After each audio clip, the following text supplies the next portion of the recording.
Hi, I'm Deacon Shant Kazanjian. With the blessings of His Eminence Archbishop Anushavan Tanyelian, we are starting a mini course on baptism. Baptism is the foundation of our life in Christ. It marks the beginning of our life in the church. I'd like to begin this series with a brief reflection on one of the Bible readings that we do during the celebration of baptism in the Armenian Christian tradition, St. Paul's letter to the Galatians. This letter is probably one of the earliest New Testament documents that we have, written around the middle of the first century. In chapter 3, verses 26 and following, St. Paul says, "For in Christ Jesus you are all children of God through faith. As many of you as were baptized into Christ have clothed yourselves with Christ. There is no longer Jew or Greek. There is no longer slave or free. There is no longer male and female. For all of you are one in Christ Jesus.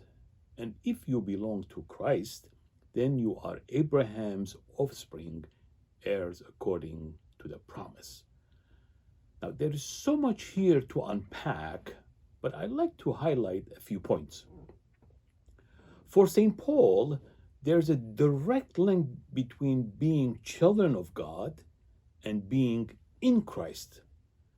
We should note that Christ is not just a proper name.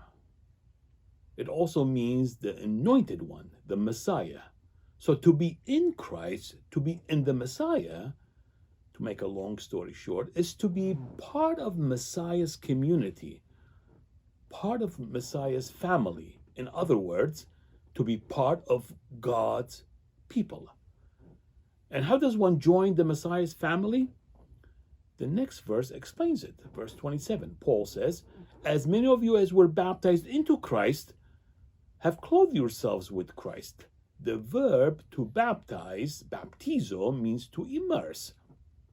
Now, to be baptized into Christ is to be plunged into Messiah's community. Baptism is the doorway. And the result of that is that one comes to be in the Messiah. And all those who are baptized into Christ, Paul says, have put on Christ. Paul is using the metaphor of clothing to describe what happens at baptism. The metaphor is probably influenced by the ceremony itself. As one enters the baptismal waters, the old garments are removed, and after baptism, one puts on new clothes, signifying the new identity they now have.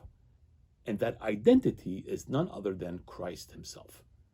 They have put on Christ.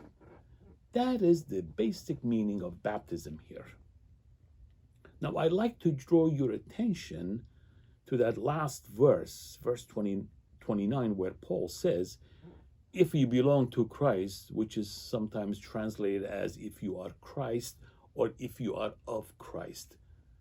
That same phrase in New Testament Greek, "to be Christ" or "of Christ," is expressed slightly differently in classical Armenian in a number of places, but with the same basic meaning. For instance, in 1 Corinthians chapter 1, verse 12, Paul writes regarding divisions in the community, saying, "Each one of you says, 'I belong to Paul,' or 'I belong to Apollos,' or 'I belong to Christ.'" Now, when we read this in classical Armenian, it says, each one of you says, "I belong to Paul, yes, Bogosianem," or "I belong to Apollos, Abogosian," or "I belong to Christ, Christosian." Clearly, this implies that we have people belonging to this or that group or community with its leader. So all those who are in Christ, who are part of Messiah's family, belong to Christ. That is, they are Christosian.